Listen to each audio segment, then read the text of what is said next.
gulong kwarto sa villa, lalo na sa ladies' bedroom. Nababadtrip na ako eh.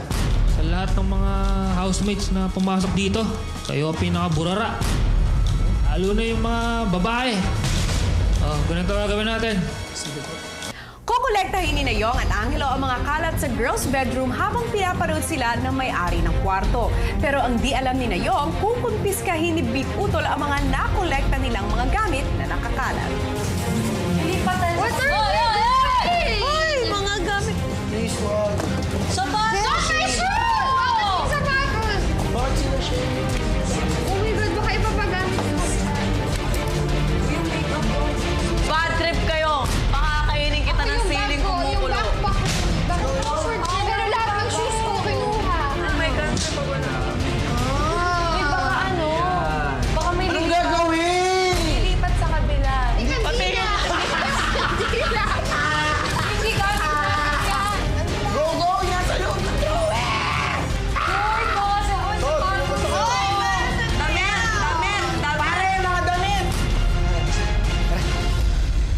Si Yong agad na nagpaliwanag sa mga kasama. Nababad trip na sa atin si Bigutol dahil sa kalat-kalat natin sa mga kwarto. Yun yung dahilan talaga. Laging di nakaayos. Pagising sa umaga, di na inaayos yung mga kwarto. Ba't parang mas burara pa kayo kaysa sa mga lalaki? Hindi ba kayo naglilinis sa mga bahay nyo? Kasi marami po silang gamit. So, hindi na magkasya sa drawer po. Okay lang maraming gamit. Basta nakaayos. Pero may isa pang kwartong nakita si Big Utol na ubod ng kalat.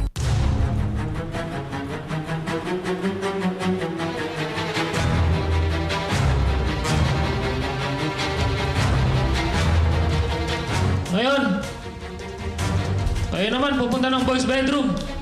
Wala kayong sasantoyin, ha? Opo. Wala naman ako nakakalat eh. Sinelas ni Trisha na dito. Ano ba to? Sorry. Sapatos ko! Sorry. Ano nga yung nasa gilid? Ako din. Warning ka, Debon, ha? Malinis na yung mga kwarto nyo. Sabi ni Bigo, tulungan daw maging burara, lalo na girls.